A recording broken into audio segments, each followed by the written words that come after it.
믿음의 고백 함께 이름으로 말씀 앞에 나가도록 하겠습니다. 하나님 나를 사랑하신다.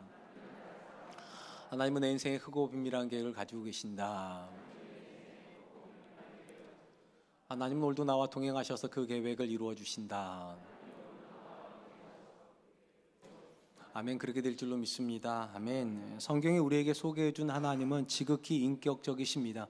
하나님이 인격적이라는 말은 하나님께서 우리를 아신다는 내용과 하나님께서 우리의 삶에 대해서 판단하신다는 두 가지 내용을 다 포함을 합니다. 성경에 보니까 하나님께서 귀를 지으신 이가 어찌 듣지 못하며 눈을 지으신 이가 어찌 보지 않겠느냐라고 반문을 하시는 걸 통해서 하나님이 저와 여러분들을 아실 수밖에 없다는 사실을 강조해 줍니다. 또한 사무엘서에 보면 하나님께서 나를 존중히 여기는 자를 내가 존중히 여기고 나를 멸시하는 자를 내가 경멸히 여긴다라고 말씀하시므로 하나님께서 각 사람에 대해서 판단하고 계시다는 사실을 분명하게 보여주셨습니다.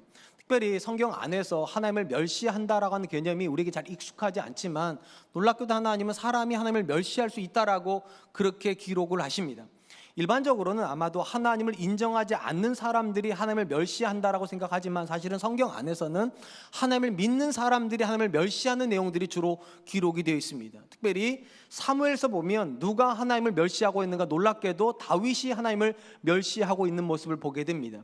하나님께서 다윗이 밧세바를 범한 다음에 그에게 뭐라고 말씀하시는가? 내가 나를 업신여겼다, 이렇게 말씀을 하셨는데 우리 성경에 업신여겼다는 단어의 문자적인 뜻은 경멸히 여겼다는 뜻입니다. 그러니까 다윗은 하나님의 존재를 부정하지는 않지만 그가 밧세바를 범하는 순간만큼은 마치 하나님이 그를 못 보시는 것처럼, 하나님께서 그의 행동에 대해서 아무 말도 안 하실 것처럼, 마치 하나님은 없는 분인 것처럼 여겼다는 것입니다. 이것이 하나님을 경멸히 여겼다, 멸시하였다는 뜻을 가지고 있습니다.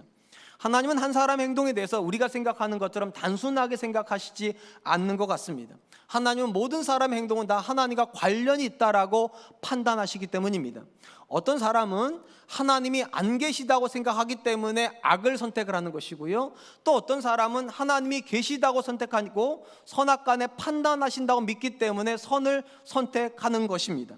그런 점에서 우리가 하는 모든 행동은 지극히 하나님과 관련이 있습니다. 근데 하나님의 관점에서 도무지 이해가 안 되는 사람들이 있습니다. 입으로는 하나님을 믿는다고 말을 하고 심지어 지식적으로도 하나님의 말씀에 동의는 하는데 놀랍게도 자기가 하는 어떤 행동에도 하나님과 관련을 안 맺고 있는 존재들이 있기 때문입니다. 아주 단순히 말하면 하나님께 아무런 영향을 안 받습니다. 마치 다윗이 밧세바를 범하는 순간에 하나님께 아무런 영향을 안 받았던 것처럼 우리 중에도 굉장히 많은 분들이 믿음을 고백하면서도 하나님께 전혀 영향을 받지 않을 때, 그때 하나님이 판단하신다는 거예요. 네가 나를 멸시하는구나. 그런 점에서 하나님께서는 저와 여러분들이 예수를 믿냐 안 믿느냐를 가지고 우리를 판단하시는 것이 아니라 우리가 하나님에게 영향을 받는가 받지 않는가로 판단하신다는 것이 더 옳을 것 같습니다. 그리고 이 사실을 우리가 두려워한다면 매 순간 하나님께서 나에 대해서 무엇라고 말씀하실까 생각하면서 신앙생활 하는 것이 건강한 신앙생활이라고 생각이 됩니다. 오늘 본문의 말씀은 자신들의 의지를 따라서 이스라엘이 가나안 사람들을 그 땅에 남겨놓았을 때 하나님께서 그들을 향해서 냉혹한 판단을 하신다는 내용을 기록하고 있습니다. 이방인들을 왜 남겨놓았는가? 그들에게 노역을 시키기 위해서 남겨놓았는데 이 모습을 보시고 하나님께서 그들에게 이렇게 책망을 하십니다. 1절로 2절입니다. 여호와의 사자가 길갈에서부터 복임으로 올라와 말하되 내가 너희를 애굽에서 올라오게 하여 내가 너희의 조상들에게 맹세한 땅으로 들어가게 하였으며 또 내가 이르기를 내가 너희와 함께한 언약을 영원히 어기지 아니하리니 너희는 이 땅의 주민과 언약을 맺지 말며 그들의 제단들을 헐라하였거늘 너희가 내 목소리를 듣지 아니하였으니 어찌 그리하였느냐. 하나님은 이스라엘의 불순종에 대한 책망을 하시기 전에 먼저 이스라엘이 애굽에서 가나안까지 올라오고 있었던 이 여정을 두 문장으로 요약을 하셨습니다. 첫 번째 문장은 내가 너희를 애굽에서 올라오게 했다, 이게 첫 번째 문장이고, 두 번째 문장은 내가 너희를 가나안 땅에 들어가게 했다는 것입니다. 그리고 나서 뭐라고 말씀하셨는가? 내가 너희와 맺은 언약을 영원히 지키겠다라고 말씀을 하셨습니다. 여기 나오는 하나님께서 이스라엘과 맺으신 언약은 시내산 언약으로요, 하나님이 이스라엘을 그분의 백성 삼으시겠다는 선언입니다. 하나님께서 이스라엘을 그분의 백성을 삼으셨다는 것은 하나님이 그들에게 왕이 되셨다는 것입니다. 그리고 하나님이 이 언약을 지키고 계셨기 때문에 이스라엘은 애굽에서 올라올 수 있었고 심지어 가나안 땅으로 들어갈 수도 있었다는 거예요. 강조되는 것이 무엇입니까? 이스라엘이 한 것이 아니라 하나님이 하셨다는 겁니다. 그리고 하나님 왜 하셨는가? 언약을 지키시려고.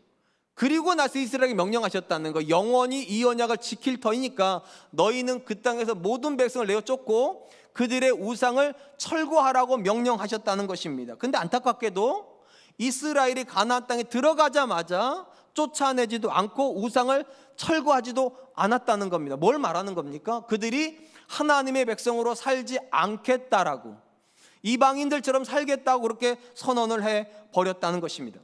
우리가 본문에서 먼저 주목하려고 하는 것은 가나안 땅에서 이스라엘이 불순종한 가장 결정적인 이유는 군사적인 이유 때문이 아니라 믿음 때문이라는 것입니다. 우리가 지난 사사기 1장을 살펴보면서 이스라엘이 가나안 땅의 남은 족속들과 전쟁하는 이야기를 살펴보았어요. 대부분의 전쟁에서 승리를 했지만 아주 특정한 전쟁에서는 승리를 못합니다. 왜 그랬냐면 그들이 철병거를 가지고 있는 가나안 사람들을 만났기 때문입니다. 이렇게 생각해 놓고 보면 이스라엘 입장에서는 그들의 불순종에 대해서 일종의 변명거리를 가지고 있을 수 있습니다. 그들이 우리보다 강했기 때문에 우리는 못 쫓아낸 겁니다. 그러니까 안 쫓아낸 것이 아니라 못 쫓아낸 거라고 그렇게 말할 수 있다는 것입니다. 근데 놀랍게도 하나님은 뭐라고 말씀하시는가? 너희가 내 목소리를 듣지 아니하였다. 이거 의지적 표현이에요. 너희가 들으려고 했다면 할 수 있었다는 거예요. 근데 듣지 않으려고 했다. 무슨 말인가? 못 쫓아낸 것이 아니라 안 쫓아냈다라고 판단을 하셨다는 것입니다. 신앙적 관점에서 하나님의 말씀에 순종하는 것과 가장 밀접하게 관련을 맺는 건 우리가 생각하는 것처럼 의지가 아닙니다. 굉장히 많은 분들이 의지가 강한 분들이 하나님의 말씀에 순종하는 줄 알아요. 성경에서는 그렇게 기록을 하지 않습니다. 어떤 사람이 순종한다고요? 믿는 사람이요. 이는 성경 안에서 모든 믿음의 사람들의 공통적인 특징이 뭔가? 그들은 다 순종하는 사람들이었어요. 성경은 어디에도요 순종하지 않는 사람들을 믿는 사람이라고 말씀하신 적이 없습니다. 바로 이런 이유 때문에 보네포 목사님께서 이런 말씀을 하셨어요. 믿는 사람만 순종하게 되고 순종하는 사람만 믿을 수 있다. 하나님에 대한 믿음을 고백하는 사람만 순종하게 되고 순종을 통해서 그 믿음이 더 깊어지게 된다는 것입니다. 그러니까 누군가가 불순종했다면 그는 무엇에 문제가 있는 겁니까? 절대적으로 믿음의 문제가 있는 것입니다. 그다음 궁금한 건 이겁니다. 왜 믿음과 순종이 연결이 되냐는 것입니다. 상식적으로 생각을 해보면 이게 연결이 안 돼야 될 것 같은데 믿음과 순종이 연결이 돼요. 왜 연결이 되는가? 어떤 사람도 상식을 동원해서 순종할 수 없기 때문입니다. 한 번만 생각해 보세요. 이스라엘이 전쟁하러 갔는데 그들 앞에 철병거가 있습니다. 이스라엘은 아직 석기 시대를 다 벗어나지 못했다니까요. 우리가 국사 시간에 배운 게 있습니다. 석기 시대를 지나서 청동기를 걸쳐서 철기로 가죠. 우리나라 국사는 그렇게 가르칩니다. 그리고 아마 맞을 겁니다, 이게. 근데 이스라엘은 지금 아직 청동기도 못 들어갔는데 자기들보다 한 단계를 더 건너뛰고 있는 철기를 가지고 있고 철병거를 만들고 있는 사람들을 향해서 공격하라고 하나님 말씀하시니까 이들이 상식에 부딪히는 거예요. 아니 자기들보다 조금 나은 무기가 아니라 이미 몇 단계를 앞서가고 있는 무기를 가지고 있는 사람과 전쟁을 해야 된다는 게 과연 쉬운 이야기인가? 그래서 믿음이 없으면 순종을 할 수 없게 되는 것입니다. 우리가 똑같은 딜레마 앞에 늘 부딪힌 게 그거예요. 과연 하나님께 주신 말씀이 상식적으로 이게 가능한 말인가? 2000년 전에는 사람들이 착하기라도 했는데 우리가 사는 시대는 악하기까지 하고 굉장히 다양한 요소들이 있는데 과연 이 순진해 보이는 이 말씀대로 우리가 살 수 있나? 이런 질문을 하다 보니까 믿음이 아니고서는 순종의 영역으로 들어가지를 않습니다. 반드시 기억하십시오. 우리가 의지가 약하기 때문에 또는 상황이 약하기 때문에 순종 못하는 게 아니라 성경적 관점에서는 믿음이 없어서 순종하지 못하는 것입니다. 오늘 본문에서 하나님께서요 이스라엘의 불순종을 책망하시기 전에 먼저 두 문장을 이야기하셨다고 제가 말씀드렸어요. 너희가 어떻게 애굽에서 올라왔다고요? 내가 너희를 올라오게 했다고. 너희가 어떻게 가나안 땅에 들어갔다고요? 내가 너희를 가나안 땅에 들어가게 했다고. 뭘 강조하는가? 이 내용이 그들이 받아들여야 될 믿음의 내용이라는 겁니다. 이스라엘이 싸운 것도 아니고요 이스라엘이 뭔가를 한 게 아니라 하나님이 너희 가운데 싸우셨고 하나님이 너희를 인도했다는 이 믿음이 있어야지만 철병과 앞에서도 이렇게 말할 수 있다는 거예요. 하나님이 싸우시겠구나, 하나님이 우리를 인도하시겠구나. 근데 안타깝게도 하나님이 그거를 다 보여주셨는데도 이스라엘의 믿음에 실패했어요. 그래서 말씀하시는 거예요. 너희가 어찌하여 그랬냐고. 믿음의 내용을 안 보여주신 게 아니에요. 하나님이 그들 가운데 안 싸워주신 게 아니에요. 놀랍게도 하나님은 싸워도 주셨고 인도도 하셨는데도 그 모든 걸 다 경험하고도 상식으로 판단하려고 한다는 거예요. 이게 가능한 일인가? 이게 할 수 있는 일인가? 그래서 하나님 말씀하시는 거예요. 철병거 때문에 너희가 못 쫓아낸 것이 아니라 너희가 하나님의 말씀을 안 듣고 있다고. 믿음을 말씀하시는 하나님의 말씀 앞에 너희가 순종할 마음이 없다고. 그래서 믿는 사람만 순종하고 순종하는 사람만 믿을 수 있게 되는 것입니다. 사랑하는 성도 여러분, 하나님께서 우리에게 주셨던 말씀 중에 가장 우리에게 충격이 되는 말씀 중에 하나가 오직 의인은 믿음으로 말미암아 산다는 선언입니다. 이 말의 진정한 의미는 의인의 삶에 믿음 빼면 아무것도 없다는 거예요. 믿음이 무너지면 다 무너집니다. 믿음이 서면 모든 것이 서고요. 그렇다면 성도의 삶의 전부를 구성하는 믿음의 본질이 뭡니까? 오늘 본문이 소개하는 그대로예요. 하나님이 싸워 주신다, 하나님이 인도해 주신다. 그 전제가 서야지만 신앙이 선다는 거예요. 하나님이 우리 가운데 멀뚱멀뚱 계시고 하나님이 우리 가운데 뒷짐지고 계신다면 믿음은 성립이 안 된다는 거예요. 하나님이 없이 어떻게 이 말씀에 순종할 수 있겠어요? 하나님이 없이 어떻게 세상에서 선하게 살 수 있겠어요? 그래서 하나님이 먼저 보여주신 거 있다니까요. 내가 너희를 애굽 땅에서 올라오게 했다고, 내가 너희를 가나안 땅에 들어가게 했다고. 내가 한 거라고. 여러분이 한 게 아니고요, 하나님이 하셨다고요. 성경에 나오는 모든 믿음의 사람들이 왜 순종하는 사람이 되었습니까? 그들은 아는 것이 있어요.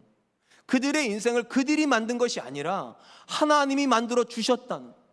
우리가 아는 요셉 스스로 요셉되지 않습니다. 하나님이 만드신 요셉이에요. 우리가 아는 다윗, 모세, 다니엘, 그들이 만든 인생 아니에요. 하나님이 만들어 주신 거예요. 그래서 그들은 부정할 수가 없어요. 하나님 없이 살아갈 수 없다는 사실을요. 그래서 믿는 자가 순종하고 순종하는 사람들이 믿는 것입니다. 그러므로 여러분, 순종을 행동의 문제라 생각하지 마세요. 순종을 의지의 문제라고 국한하지 마세요. 모든 순종은 절대적으로 믿음의 문제입니다. 하나님이 싸워주시는 걸 믿을 수 있나? 하나님이 인도하시는 걸 믿을 수 있나? 그러면 그 다음은 쉬워진다는 거예요. 나도 할 수 있겠구나. 하나님이 싸워주시는데, 하나님이 인도하시는데 철병거가 문제가 될 수 없어요. 그래서 하나님 말씀하시는 거예요. 이 믿음이 있다면 너희가 어찌하여 그리하였느냐. 지금 우리가 살아가고 있는 삶의 여정에서 만나고 있는 문제 앞에서 어떤 생각을 가장 먼저 하십니까? 하나님이 싸워주신다는 생각을 먼저 하십니까? 하나님이 지금까지도 인도하셨다는 이 확신의 고백을 먼저 하십니까? 그걸 먼저 하세요. 그게 믿음이고, 믿음이 살면 모든 건 가능해집니다. 그러나 믿음이 죽으면 어떤 의지도 기능을 할 수 없을 것입니다. 전 저와 여러분들 안에 이 믿음의 고백이 우리를 움직일 수 있기를 주님의 이름으로 축원드리겠습니다. 한편 하나님은 이스라엘이 가나안 땅에서 쫓아내지 않았던 이방인들을 그대로 두시면서 그들로 이스라엘을 괴롭게 만드시겠다라고 말씀을 하십니다. 3절 말씀입니다. 그러므로 내가 또 말하기를 내가 그들을 너희 앞에서 쫓아내지 아니하리니 그들이 너희 옆구리에 가시가 될 것이며 그들의 신들이 너희에게 올무가 되리라 하였노라. 이스라엘이 하나님의 말씀에 순종할 때까지 하나님은 그들의 왕으로서 그들의 싸움을 싸워주셨어요. 이방인들을 쫓아내시고 애굽에서 이스라엘을 건져내 주셨습니다. 그런데 오늘 본문에 오니까 이제는 하나님이 더 이상 이스라엘을 위해서 싸우지 않으시겠대요. 심지어 이스라엘을 아프게 만드는 적들을 더 강하게 해서 이스라엘의 옆구리를 찌르는 가시가 되게 하시겠대요. 왜 그렇습니까? 더 이상 이스라엘이 하나님의 백성으로 살지 않겠다고 선언을 했기 때문입니다. 그러니까 언약이 파기가 된 거예요. 이스라엘이 더 이상 하나님 백성이 아니라면 하나님도 더 이상 이스라엘을 위해서 싸워 주셔야 될 이유가 없다는 겁니다. 그래서 그들을 향해서 선언하시는 거예요. 내가 가나안 족속을 쫓아내지 않겠다고. 우리가 사사기 1장에서 보는 것이 하나가 있어요. 이스라엘이 가나안 땅에 들어가면서 점점 강성해져서 가나안 족속에게 노역을 시켰다고. 누가 강성해진 겁니까? 이스라엘이요. 그럼 상식적으로 생각을 해보면 이스라엘은 그들의 판단에 따라서 얼마든지 가나안 족속을 쫓아낼 수 있어야죠. 왜냐, 이스라엘이 강성해진 거니까. 근데 놀랍게도 하나님이 뭐라고 말씀하시는가? 너희가 아무리 강성해져도 가나안 족속을 못 쫓는다고. 왜냐? 이제는 내가 안 쫓는다는 겁니다. 과거에는 너희가 안 쫓았다면 이제는 내가 그들을 안 쫓아서 그들로 하여금 너희를 괴롭히게 하겠다고. 우리가 본문의 말씀에서 깨닫는 것이 하나가 있어요. 이스라엘 민족의 순종에 실패했던 두 번째 중요한 이유가 있다는 겁니다. 그들이 한 가지 사실을 간과했다는 겁니다. 불순종이 그들에게 고통을 가져온다는 사실이요. 굉장히 많은 성도님들이 불순종이 내게 고통이라는 사실을 잘 인정하지 않으려고 하시는 것 같아요. 그러니까 불순종해도 내 인생에는 아무런 일이 일어나지 않는다라고 쉽게 생각을 해요. 근데 오늘 본문을 보세요. 이스라엘의 불순종을 결정하는 순간 놀랍게도 하나님은 그들을 공격하시겠다라고 말씀하시는 겁니다. 가만히 내버려 두시면 괜찮아요, 사실은요. 근데 하나님이 가만히 내버려 두시지 않으시겠대요. 너희가 안 쫓아냈냐고? 그러면 앞으로 영원히 그들을 못 쫓아내도록 내가 그들을 너희 옆구리의 가시가 되게 하시겠다라고 말씀하시는 겁니다. 사실 이스라엘이 하나님의 말씀에 불순종했던 가장 중요한 이유, 우리가 지난 시간에 살펴봤잖아요. 이스라엘이 계산을 했다니까요. 하나님의 말씀에 순종해서 모든 사람을 쫓아내는 것과 하나님 말씀을 불순종하고 그들을 그 땅에 남겨서 그들의 경험과 그들의 지식으로 농사를 짓게 하고 허드렛 일을 하는 것 중에 어느 게 우리에게 더 유리할까? 그리고 그들은 불순종하는 것이 더 유리할 거라고 결정을 한 거예요. 근데 하나님이 그들에게 말씀하시 너희가 한 가지 빼먹었다고. 불순종하는 것이 너희에게 고통이 된다는 사실은 빼먹었다고. 내가 이제부터 보여주겠다고. 불순종이 왜 너희에게 유익이 되지 못한다는 사실을. 왜냐하면 하나님이 그들을 공격하실 것이기 때문입니다. 우리가 신앙의 여정을 걸어가다 보면 늘 딜레마라는 걸 만나게 돼요. 어떤 딜레마입니까? 분명히 성경은 하나님을 선하신 분이라고 말씀하시는데 선하신 하나님 주시는 말씀이 이상하게 우리에게 선해 보이지가 않아요. 이 말씀대로 살면 내가 잘 될 거라고 생각이 돼야 되는데 늘 갈등 앞에 서게 돼요. 왜냐? 이 말씀이 우리 눈에 좋아 보이지 않아요. 만약에 하나님의 말씀이 우리 눈에 좋아 보인다면 적어도 성도가 하나님의 말씀 앞에서 망설일 필요가 없잖아요. 선한 거니까 취하면 되죠. 그 말씀대로 살면 잘 될 거라고 생각이 되면 살면 되잖아요. 근데 왜 우리가 망설입니까? 안 믿어지는 거예요. 하나님의 말씀이 선하지 않다고. 그래서 불순종의 길로 갑니다. 여기서 중요한 거, 여러분, 우리가 불순종의 길을 선택하는 순간 우리는 뭐를 부정한 겁니까? 하나님의 선하심을 부정한 겁니다. 믿음의 문제예요. 하나님이 선하셔서 우리에게 선한 걸 명령하시는 건데 우리는 그걸 인정을 못하는 거예요. 그렇기 때문에 하나님이 말씀하지 않은 내 눈에 더 좋아 보이는 걸 선택하는 겁니다. 이게 왜 무서운가 하면 하나님이 주신 길을 선택하지 않는 순간 우리는 하나님 반대편에 서게 되는 것이고 이때부터 갈등이, 문제가 벌어집니다. 과연 하나님이 선하지 않다고 말한 거죠. 이거는요, 하나님이 선하지 않다고 말하는 일에서 내가 성공해버리면, 내가 잘 돼버리면 어떻게 되는 겁니까? 이게 문제가 심각해요. 하나님이 틀려져 버려요. 하나님 틀리신 분이 돼요. 하나님의 말씀은 맞아, 틀린 거였구나, 이렇게 돼버린다니까요. 그래서 오늘 본문 말씀에서 하나님께서 이스라엘에게 간과하면 안 되는 사실을 말해주는 거예요. 내가 이제 너희를 공격하겠다고. 이유는 간단해요. 만약에 이스라엘의 불순종이 그들에게 선한 결론을 가져와 버리면 하나님이 틀려지신다니까요. 하나님의 말씀이 선할 수가 없어요. 그래서 하나님께서 가만히 있으실 수가 없어요. 이스라엘을 공격해야 되는 안타까운 일들이 벌어지는 것입니다. 사실 이런 모습은 우리에게 굉장히 낯설어요. 선하신 하나님이, 사랑의 하나님이 그분의 백성을 공격하실 수 있나? 그래서 우리는 잘 인정하지 않으려고 그래요. 그래서 불순종하지만 하나님께 저주받을 거라고 생각하지 않아요. 불순종하지만 하나님께서 나를 때리실 거라고 아예 생각을 안 해요. 근데 오늘 본문이 우리에게 뭐를 말해줍니까? 불순종하면 하나님은 때리신다는 거예요. 그러니까 우리가 불순종을 해가지고 선한 거를 선택했다고 생각할 때 간과함이 하나가 있어요. 내가 하나님의 길을 선택하지 않은 순간 우리는 하나님을 대적하는 사람이 되는 겁니다. 성경적 관점에서 이 세상에 존재하는 사람은 둘 중에 하나입니다. 한 부류는 하나님이 틀렸다는 걸 증명하려고 사는 사람들과 또 한 부류는 하나님이 옳다는 걸 증명하려고 하는 사람들이요. 제가 지금 여러분들 이렇게 말씀드리지 않았어요? 세상에는 교회를 다니는 사람과 교회를 안 다니는 사람이 있으면 이렇게 말씀드리지 않았어요. 왜냐하면 교회를 다니고 교회에서 하나님 말씀을 배우고 심지어 직분을 얻기도 하고 심지어 연수가 쌓여가지고 사람들에게 존경도 받기는 하지만 놀랍게도 사회에서 하나님 말씀이 틀렸다는 듯이 사는 분들이 나와요. 그분들은 하나님의 관점에서는요, 하나님이 틀렸다고 증명하려고 하는 사람들입니다. 하나님을 모르는 사람들은 아닌데 놀랍게도 하나님을 알면서도 하나님이 틀렸다고, 하나님의 말씀이 틀렸다고 증명하려고 사는 사람들이라고요. 우리가 사사기에서 만나는 모든 사람들이 그런 사람들입니다. 이스라엘 역사에서 만나는 모든 사람들이 다 그런 사람들입니다. 그들은 날 때부터 유대인입니다. 유대인으로 태어났기 때문에 8일 만에 할례 받습니다. 어려서부터 율법 교육을 받아서 성인이 되면 창세기부터 신명기까지 나오는 웬만한 율법은 다 달달 외울 정도가 됩니다. 지극히 종교인적 삶을 삽니다. 누가 보아도 이 사람들은 하나님이 옳다는 걸 증명하면서 살아야 될 것 같아요. 근데 구약의 모든 역사는 하나님의 말씀이 틀렸다는 듯이 삽니다. 하나님이 그들에게 주신 길은 나쁜 길이라는 듯이 불순종의 길을 선택해버립니다. 여기서 하나님이 어떻게 하십니까?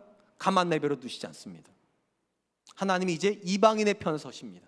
그리고 이방인들을 강하게 하셔서 이스라엘 때리십니다. 그래야 하나님의 선하심이 보호되기 때문입니다. 하나님이 틀리지 않았다는 사실이 확인이 되기 때문이에요. 그래서 성경 안에서 우리가 굉장히 낯선 표현을 만나요. 하나님이 이스라엘을 블레셋의 손에 넘기셨다고. 하나님이 이스라엘을 블레셋의 손에 왜 넘기십니까? 이스라엘이 하나님이 틀렸다고 사니까요. 이스라엘이 하나님을 공격하니까요. 솔직히 한 번만 대답해 보시기 바랍니다. 과연 여러분의 삶을 누군가가 들여다보면 저와 여러분의 삶은 하나님을 지지합니까? 아니면 저 사람을 봐라, 저 사람도 예수님 믿는데 저렇게 살지 않냐? 하나님의 말씀이 진리면 어떻게 저렇게 사냐? 하나님 살아계시면 어떻게 저렇게 행동하냐? 안 살아계시니까 저러지. 진리가 아니니까 저런 행동을 하지. 구약 이스라엘에서 이스라엘을 진짜로 괴롭게 만들었던 존재는 사실은 하나님이십니다. 블레셋이 힘들게 만드는 거 아니에요. 바벨론이 아니에요. 아수르가 아니에요. 사실은 하나님이에요. 하나님이 아수르에게 넘기시는 거고, 하나님이 블레셋을 넘기시는 거고, 하나님이 바벨론에게 넘기시는 거예요. 우리가 잘 아는 게 있어요. 바벨론 70년 포로기. 70년 동안 끌려가서 이스라엘이 죽을 고생을 합니다. 성경이 뭐라고 말하는 줄 아세요? 하나님이 바벨론 손을 강하게 하셔서 이스라엘을 치게 하셨대요. 그럼 누가 때린 거예요? 하나님 때리신 거예요. 반드시 기억하세요.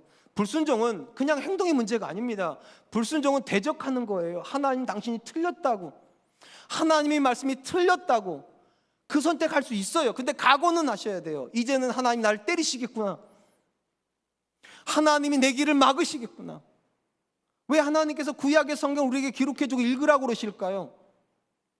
거기에 하나님의 진노가 기록되어 있기 때문입니다. 막으시는 기록이 거기 안에 있어요.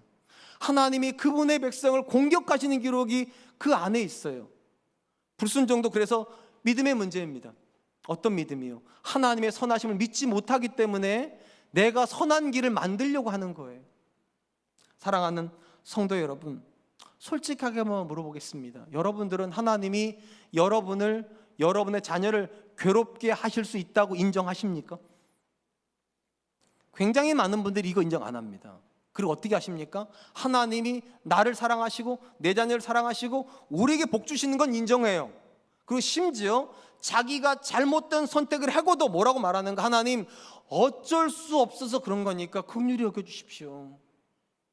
잘못된 길이지만 하나님 복 주십시오. 이해해 주십시오. 그렇게 기도해요. 근데 오늘 보니 뭐라 말합니까? 어찌하여 그리하였느냐? 하나님이 이해하시려고 하지 않으세요. 왜냐하면 하나님이 죄 지은 저와 여러분들이 이해해버리시면 하나님이 틀려져야 돼요. 하나님의 말씀이 실패를 해야 된다고요. 그럼 더 큰 문제가 벌어지는 게 뭔지 아세요? 내가 잘못된 길에서 성공해버리면 나는 다시는 하나님의 말씀대로 안 삽니다. 다시는 내 자녀한테 하나님의 말씀대로 살라고 말 못해요, 절대로. 그래서 하나님께서 하나님의 말씀에 불순종하는 사람을 때리셔야지만 돌아올 수 있어요. 하나님의 말씀을 떠나는 게 나한테 고통이구나. 하나님의 말씀대로 살지 않는 것이 나한테 행복이 아니라 진정한 고통이구나. 그래서 하나님께서 이스라엘을 부지런히 괴롭히시는 겁니다. 그래야 돌아올 수 있으니까. 그래야 그들이 하나님의 말씀을 인정할 수 있으니까. 그러므로 여러분, 우리가 순종을 결정할 때 또 하나의 믿음이 있어야 됩니다. 하나님은 선하십니다. 이게 믿어지는 사람만 오늘도 하나님의 말씀 앞에서 순종을 결정하게 될 줄로 믿습니다. 마지막으로 우리가 본문에서 주목하려고 하는 것은 하나님께서 이스라엘에게 너희가 잘못된 길로 갔고 이제는 내가 너희를 때릴 수밖에 없다라고 말을 했을 때 이스라엘이 어떻게 반응을 했는가입니다. 오늘 말씀 4절 5절입니다. 여호와의 사자가 이스라엘 모든 자손에게 이 말씀을 이름해 백성이 소리 높이 온지라. 그러므로 이곳을 이름하여 복임이라 하고 그들이 거기서 여호와께 제사를 드렸더라. 이스라엘을 향해서 하나님께서 내가 너희를 이제 때린다. 이방인들이 너희에게 가시가 되게 하겠다. 내가 그들을 절대로 쫓아내지 못하게 하겠다 할 때 이스라엘이 하나님 앞에 하나님 어찌 그러십니까?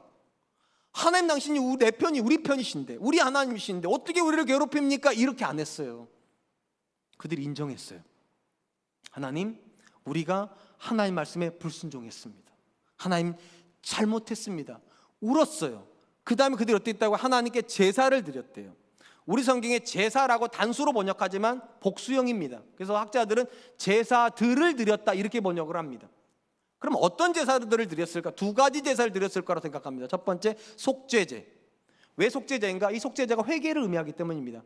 두 번째, 번제. 왜 번제인가? 이것이 헌신을 말하기 때문이에요. 그러니까 하나님의 책망 앞에서 이스라엘이 자기들이 잘못됐다고 인정을 하고 그 의미로 속죄제를 먼저 드리고 이제는 하나님의 말씀에 순종하겠다는 의미로 번제를 드렸다는 거예요. 그러면 이제 그 다음이 해피엔딩일 거라고 예상이 되잖아요. 그런데 이 기록 다음 본문, 우리가 다음 주 살펴볼 본문입니다. 그리고 아무 일도 없습니다. 그리고 아무 일도 없어요. 울고 회개하고 헌신을 맹세했는데 그리고 아무 일도 없어요. 우리가 본문의 기록에서 분명히 확인하는 것이 하나가 있습니다. 사사시대의 가장 큰 불행은 무엇인가? 그들은 눈물은 흘리지만 돌이키지는 않는다는 겁니다. 눈물은 흘립니다. 그런데 돌이키지 않아요. 사실은 이게 우리한테 굉장히 이상해요. 우리가 알지 않습니까? 사람이란 존재가 어떤 존재입니까? 자기의 잘못을 쉽게 인정합니까? 안 하죠. 우리 주변에 굉장히 많은 분들이 자기가 누군가에게 고통을 끼치면서도 이상하게 내 배우자가 문제라고 말하고 내 자녀가 문제라고 말하고 내 주변 사람이 문제라고 말하는 사람이 굉장히 많아요. 나는 문제가 없대, 자꾸만. 사람은 자기 잘못을 인정하는 게 참 어려운 동물입니다. 지난 목요일 날 제가 제 아내랑 식사를 했습니다. 단둘이 앉아가지고 식사를 하는데 제 아내가 제가 듣기가 좀 거북한 이야기를 해요. 그래서 제가 제 기억으로는 제가 아무 말 안 했는데 제 아내는 제가 말을 했대요. 설교 끝나고 들어보니까 말을 했대요. 아, 했구나. 제가 인정을 했어요. 어쨌든 제가 기분이 너무 나빠서 그냥 얼굴을 그냥 하고 그냥 밥을 먹어버렸어요. 말 한마디도 안 하고. 이제 그리고 나서 제가 기분이 나쁘니까 잠시 바깥에 나가 가출한 게 아니에요. 잠시 나가서 생각을 정리하고 왔어요. 그리고 와가지고 제 아내가 이제 방에 들어가서 공부를 하고 있더라고요. 그래서 제가 가서 뒤에 가서 머리를 이렇게 쓰다듬으면서 그랬어요. 여보, 내가 아까 화냈지? 근데 제 아내가 그러더라고요. 그래서 저는 제가 이게 사과가 된 줄 알고 나갔어요. 그랬어요. 그리고 어저께 밤에 이제 마지막으로 이제 제가 그 얘기를 했어요. 그때 제가 목요일 날 사과했지 그랬더니 뭐라는 줄 아세요? 당신이 언제 사과했냐고. 그래서 내가 그랬죠. 아니 여보 내가 화냈지 하고 웃었지 않냐고 그랬더니 아니 여보 사과를 해야지. 화냈지 미안해. 당신 미안해 말해야 안 했어요 제가요. 이게 참 나한테 괴로운 거예요. 왜냐하면 제 아내잖아요. 26년을 나를 위해 헌신한 그 여자한테 미안하단 말하는 게 왜 이렇게 어렵죠? 내 자식들이잖아요. 내 전부를 줄 아이들이고 여러분 거 다 줘야 될 사람들인데 그 자녀한테 미안하단 말 한마디 하는 게 왜 그렇게 어렵죠? 우리는 참 이상하게 자기가 한 잘못을 가족에게조차도, 아내에게조차도, 남편에게조차도, 자식에게조차도 인정하는 게 굉장히 어려운 동물입니다. 사람은. 근데 오늘 본문 보세요. 사사기의 이 사람들은 하나님 앞에서 잘못했다고 울어요. 한 번만 물어볼게요. 여러분의 남편이 여러분 앞에서 잘못했다고 운 적이 언제쯤 됩니까? 울기는 하시던가요? 아니시라고 딱 대본에 그냥 있고 우리 권사님께 이러시네 그냥. 그럼 거꾸로 남편들을 물어볼게요. 아내가 한 번이라도 여러분한테 진정한 의미에서 여보 내가 죽을 죄를 졌다고 눈물을 툭툭 흘리면서 이번 한 번만 용서해 주면 내가 다시 뭐 그렇게 하던가요? 안 해요 우리는요. 그렇게 따지면 오늘 본문에 나오는 이 사람들은 진짜 대단한 사람들입니다. 하나님 그 정도도 용납 못합니까?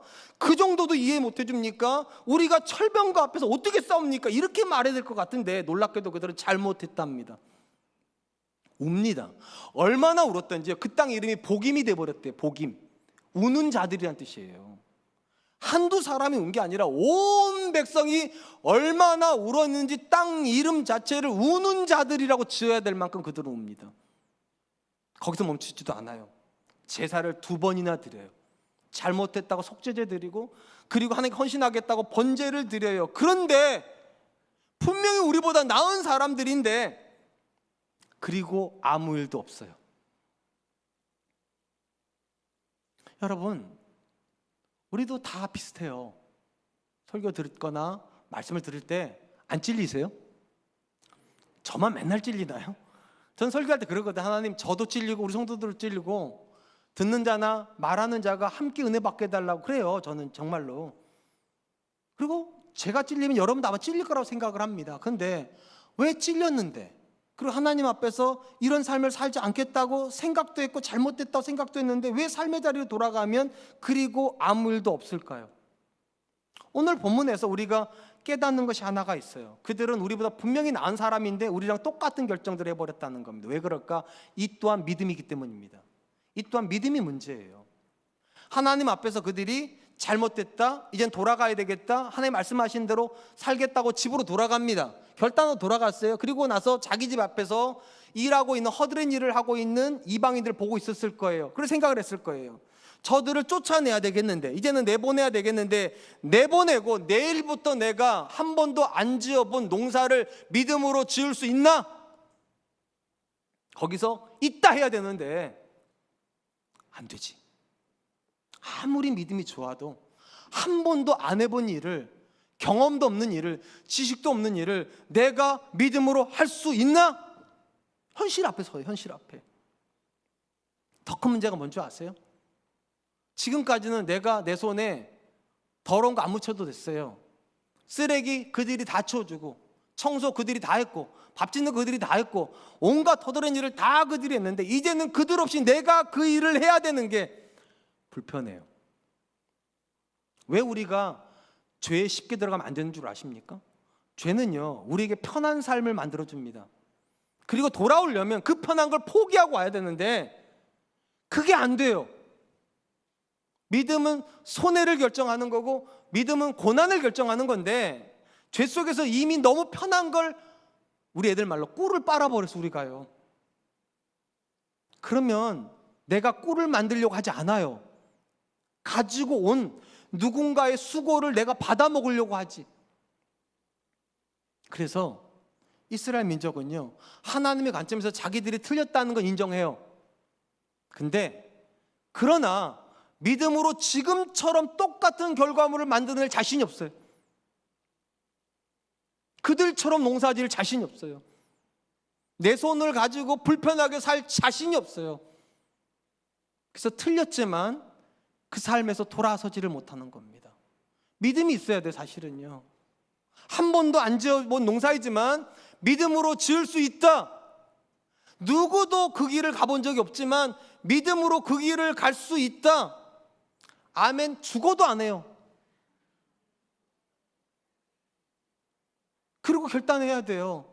믿음 안에서 불편한 삶을 사는 것이 내게 진짜 복이 된다. 하나님이 반드시 갚아주실 거니까, 하나님이 반드시 그 모든 일을 통해서 일해 주실 거니까. 그러니까 믿음이 없으면, 하나님이 도우신다는 믿음, 하나님이 갚아주신다는 믿음이 없으면 우리는 지금 내가 가지고 온 걸 절대로 포기 못합니다. 잘못한 거 인정은 하면서도, 그렇게 살면 안 된다는 거 알면서도 못하는 거예요. 사랑하는 성도 여러분, 성도가 하나님 말씀 앞에서 내가 잘못했다는 걸 깨닫는 것과 삶을 고치는 걸 같은 개념으로 생각하지 마세요. 다른 개념이에요. 얼마든지 깨달아 놓고 그리고 아무 일도 없을 수 있어요. 이게 진짜 무서운 것이 있어요. 이게 진짜 무서운 게, 어떤 사람에게 진짜 무서운가? 하나님의 말씀대로 안 사는 게 뻔하게 자기도 아는데 하나님의 말씀대로 안 사는 삶에서 나름 만족하고 계시는 분들이요, 이분들이 이 삶을 포기하기가 진짜 어렵습니다. 왜냐하면 하나님의 말씀대로 안 살아서 아내하고 성경적으로 깊은 연합을 이루고 있지는 않지만, 목사님 그래도 나름 우리 부부관계 괜찮아요, 이러면 안 고치는 거예요. 자녀를 내가 주의 교양과 훈계로 양육을 하지 못했고 그 자녀와 인격적인 관계를 맺지 못해도 이렇게 말하는 분들이 있어요. 목사님, 걔네들도 걔네 인생이 있는 거죠. 하나님이 걔네 만져주시겠죠. 그리고 어차피 걔네들 분가하면 저 걔네들 안 봐도 돼요. 괜찮아요, 목사님. 이러면 그 관계를 고칠 필요가 없어요. 왜냐? 그 안에서 나름 만족하고 있으니까요. 신앙생활에서 가장 큰 문제가 여기 있습니다. 나름 만족하면 회개 안 합니다. 나름 만족하면 아무리 깨달아도 고칠 이유를 못 느껴요. 그래서 사실은 하나님이 우리를 절망케 하는 게 복이에요. 이렇게 살면 내 아내랑 정말 깨지는 것밖에 안 되겠구나, 내 남편이랑 더 이상 못 살겠구나, 이 지점 가야 돼요. 이렇게 하면 내 자녀하고 내가 원수 되겠구나, 이 지점을 가야지만 진짜 회개가 시작이 돼요. 그래서 여러분, 하나님이 여러분을 안 때리시는 게 복이 아니에요. 하나님이 나를 때리고 내 배우자를 때리고 내 자녀를 때려서 하나님의 말씀대로 안 사는 게 내게 고통이고, 하나님의 말씀대로 살아야 진짜 복을 받고 진짜 인격적인 만남을 형성하고 진짜 감사한 삶을 살 수 있다, 이게 믿어져야 적당한 만족에 등을 돌릴 수가 있어요. 저는 굉장히 많은 분들이 교회 안에서도 적당히 만족하며 사는 것 같아요. 남들도 다 그렇게 살지 뭐, 남들도 다 그렇게 하지 뭐. 아니요, 남들 말하지 마시고요, 성경이 말하는 그 기쁨을 누리고 계십니까? 성경이 말하는 그 만족을, 여호와가 나의 목자시니 내게 부족함이 없다고, 하나님이 내게 주신 자녀들 너무 귀한 자녀이고 하나님 내게 주신 배우자 어디 가도 얻을 수 없을 만큼 하나님의 선물이라고 그렇게 고백하면서 사는 삶이 성경이 말하는 삶입니다. 그리고 그 삶은 오직 믿음 안에서만 나와요. 어떤 믿음이요? 하나님의 말씀이 내게 최선이다. 하나님의 말씀을 떠나서 차선은 얻을 수 있어요. 최선은 얻지 못해요. 최선에 대한 믿음이 하나님 말씀이라고 믿으신다면 차선의 삶에 대해서 회개하세요. 부인하세요. 내려놓으세요. 그리고 오늘도 하나님 말씀대로 살겠다고 결심하는 저와 여러분 되시기를 주님의 이름으로 축원드리겠습니다. 이제 말씀을 맺으려고 합니다. 순종의 문제는 늘 어렵습니다. 목사가 돼도 어렵고요, 장로님이 돼도 어렵고요, 신앙생활을 30년 40년 내려도 어려워요. 제가 제 아내한테 가가지고 머리를 만지면서 내가 화냈지, 여기까지는 되는데 미안해가 안 되는 게 현실이에요. 순종은 누구에게나 어려워요.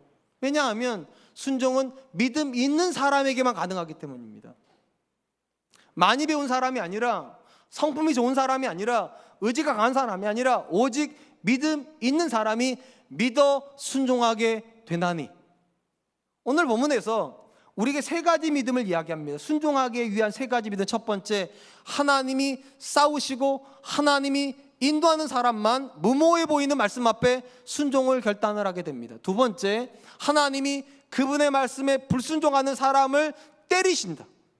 하나님이 괴롭게 만드신다. 이게 믿어져야 돼요. 그냥 내버려 두시지 않는다. 세 번째, 하나님의 말씀에 순종하는 사람이라야 진정한 만족을 경험한다. 이게 믿어져야 돼요. 그러면 오늘도 힘들겠지만, 오늘도 불편하겠지만, 오늘도 익숙하지 않겠지만 하나님의 말씀에 순종하는 결단을 하게 될 줄로 믿습니다. 전 저와 여러분들이 그런 분들 되시기를 주님의 이름으로 축원드리겠습니다.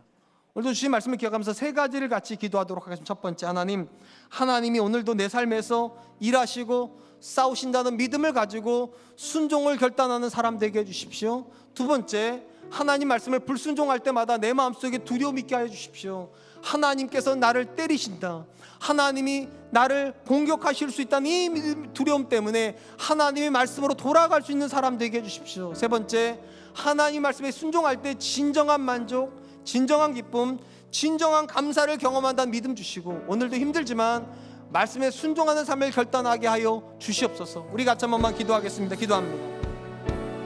하나님 아버지, 하나님 감사합니다. 귀한 시간 주시고 하나님 말씀 앞에서 어떤 사람이